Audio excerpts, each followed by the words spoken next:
Hello, Amy. My name is Shauna, and I will be your student nurse today. Can you verify your name and date of birth? All right. I will be educating you on your postpartum discharge and explaining to you about postpartum hemorrhage and complications that may arise once you're discharged. All right. So, postpartum hemorrhage can lead to maternal death.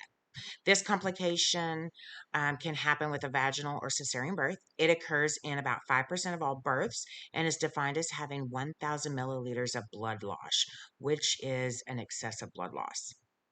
It can happen at any time after the birth process, and the placenta has separated from uterine wall and been expelled or removed. Postpartum hemorrhage can occur as early as 24 hours after birth up to 12 weeks after birth. It can lead to organ failure, shock, edema, thrombosis, acute respiratory distress, sepsis, anemia, admission to the ICU, and prolonged hospital stays, which is a common cause of why postpartum women are admitted to the ICU. It is known to be the most preventable cause of maternal death. Being able to identify these risk factors and initiating appropriate interventions are key to optimal outcomes for you as the postpartum client. You, as the maternal client, are the one who is initially affected, followed by your infant who's not able to bond with you if this postpartum hemorrhage should occur, and then followed by your partner and your family because this joyous event has now turned into an emergency situation. And the common causes for postpartum hemorrhage, the most common cause of primary postpartum hemorrhage is loss of muscle tone in your uterus, which is also called uterine atony. Loss of muscle tone.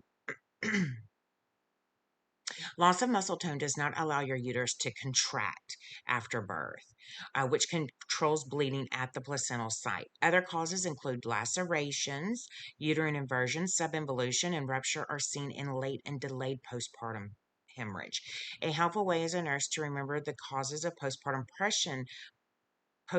hemorrhage is the 5 T's. Tone, which is an example of having a distended bladder. Tissue, an example would be blood clots. Trauma, an example would be a laceration. Thrombin, an example would be unable to blood clot. And traction, an example would be too much pulling on umbilical cord. Risk factors for postpartum hemorrhage include if your labor was 3 hours or less, loss of muscle tone in your uterus, which is called, as we already talked about, the uterine atony, placenta previa or placenta eruptio, induced labor, your baby needed to be vacuum extracted, forceps were used, or a C-section was performed, and pieces of your placenta may or may not have been expelled or removed. If it took 30 minutes or longer in your third stage of labor, you have had 3 births that were really close together. You had uterine distension caused by a large infant, twins, a full bladder, and or hematomas of the vulva or vagina. Also, disorders that interfere with clot formation are also a risk factor for developing postpartum hemorrhage. An example of that disorder would be von Willebrand disease. Signs and symptoms you would need to look for: weakness, fatigue, fainting, fast heart rate, a decrease in your level of consciousness, excessive bleeding, decreased urinary output, diarrhea, and or vomiting. Complications include hypovolemia, hemorrhagic shock, hypovolemic shock. Emergency surgical intervention may be needed in the operating room in the event that a tamponade intervention fails. And high anxiety you may also have from this postpartum hemorrhage. When you should notify your provider. You need to notify your provider with vaginal discharge that started off as a deep red for the first 3 to 4 days, and then it started to become paler and goes back to a bright red in appearance. If you should have large gushes of vaginal discharge, passing large clots, or you're saturating one pad every hour, you should notify your provider immediately, as this could be a sign of postpartum hemorrhage. Your diet: you have no diet restrictions. I encourage you to eat a well balanced diet to combat fatigue and promote healing. I have provided you with a My Plate food guide and your discharge paperwork that provides you with nutritional recommendations during your postpartum period.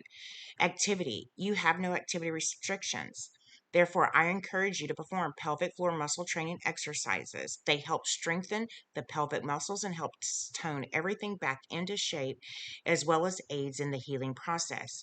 If you should have any discomfort from your perineum laceration that you sustained from the passage of your new baby, you may use a peri bottle to put warm water and then spray it over your perineum. Apply an ice pack that is wrapped and applied for 20 minutes, then take it off for 10 minutes. Take a sitz bath or use witch hazel pads. Any of these comfort measures can help with discomfort and ease pain that you may have experienced with or without activity. I also recommend gradually engaging in regular exercise program to increase your overall postpartum well-being, increase mental fatigue, energy, maintain a healthy weight to reduce future complications, and reduce the risk excuse me, and reduce the risk of postpartum depression and constipation. Other postpartum exercises recommended for you: abdominal breathing, head lift, modified sit ups, double knee roll, and pelvic tilts, all of which I have included on how to perform in your discharge paperwork. Sexual intercourse may be resumed once bright red bleeding has stopped and your perineum laceration has healed, which usually is in the 3 to 6 week of postpartum time frame. Otherwise, nothing needs to be inserted into the actual vagina.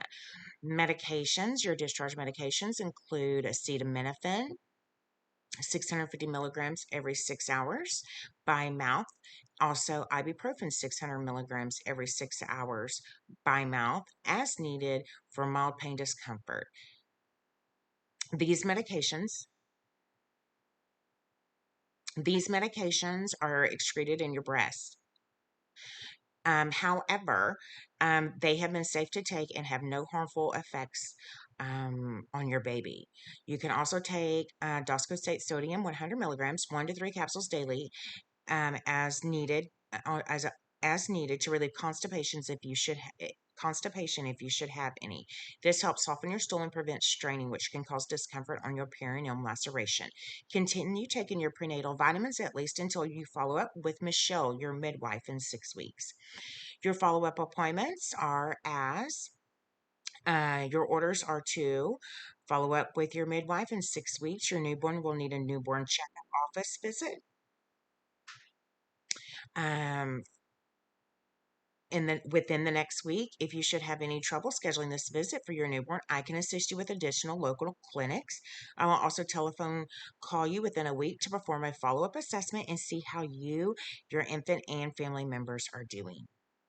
You need to call your provider if you should develop any of the following: a fever that is 100.4 or higher, chills, trouble urinating, worsening of pain, a large gush of vaginal bleeding, you are saturating one pad in an hour, passing large clots, swelling that develops to your hands, face, or eyes, a severe headache, and or changes in your vision, as well as any changes in your mood that would have a negative impact on caring for your infant or yourself. Call 911 or have someone take you to the nearest emergency department if you develop difficulty breathing, seizures, and or chest pain. I have gathered a discharge packet of instructions on how to use a peri bottle, take a sitz bath, and how to perform pelvic floor muscle training exercises for you. My client has verbalized understanding and has offered no further questions or concerns at this time. Thank you.